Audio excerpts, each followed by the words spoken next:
যে আল্লাহ সুবহানাহু ওয়া তাআলা এই রমজান মাসে বহু মানুষকে জাহান্নাম থেকে মুক্তি দেন, বহু মানুষকে।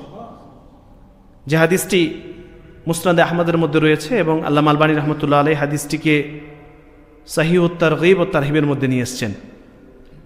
আল্লাহ রাসূল সাল্লাল্লাহু আলাইহি ওয়াসাল্লাম তিনি বলেন, ইন্না লিল্লাহি উতাকা ফি কুল্লি ইয়াউমিন ওয়া লাইলাতিন, ইয়ানি ফি রমাদান। রমজান মাসের প্রত্যেক দিন এবং রাত্রে বহু মানুষকে আল্লাহ সুবহানাহু ওয়া তাআলা তিনি জাহান্নাম থেকে মুক্তি দেন। লিকুল্লি আবদিন মিনহুম দাওয়াতুন মুস্তাজাবা। এবং কোনো বান্দা যদি এই রমজান মাসে যে কোনো সময় দোয়া করে, আল্লাহ তাআলা তার দোয়াকে ফিরিয়ে দেন না, মানে কবুল করেন। সুবহানাল্লাহ।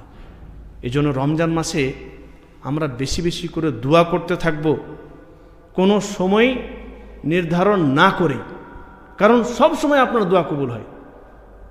রমজান মাস পুরো মাসটাই হচ্ছে এমন একটি মাস যে আপনি যে কোনো সময় দোয়া করবেন। লিকুল্লি আবদিন মিনহুম, যে কোনো বান্দা দোয়া করবে দাওয়াতুন মুস্তাজাবা, তার দোয়া কবুল হবে। শুধুমাত্র এরকম না যে ইফতারের পূর্বে শুধু আপনি দোয়া করবেন, শুধুমাত্র এরকম না যে শুধু রাত্রে আপনি দোয়া করবেন, বরং আপনি সব সময় রমজান মাসে দোয়া করতে থাকুন। যত বেশি আপনি দোয়া করবেন, ইনশাআল্লাহ আপনার দোয়া রদ করা হবে না, আপনার দোয়া ফিরিয়ে দেওয়া হবে না, দোয়া কবুল করা হবে।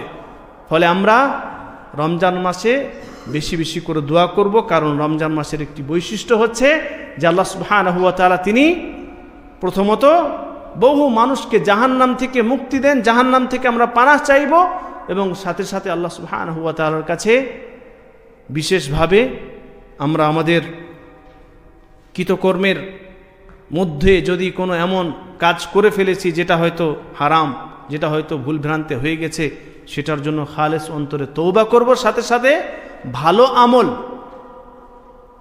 সৎ আমলে যেন আমরা প্রতিযোগী হতে পারি, একে অপরের সাথে যেন আমরা প্রতিযোগিতা করতে পারি, বেশি বেশি ভালো আমল করতে পারি, সেটার তৌফিক চাইতে হবে। এবং আল্লাহ তাআলার কাছে আরও দোয়া করতে হবে যে আল্লাহ সুবহানাহু ওয়া তাআলা আমরা যে সমস্ত ইবাদতগুলি করতে পারছি, যে সমস্ত ইবাদতগুলি করছি, আল্লাহ তাআলা তুমি কবুল করে নিও।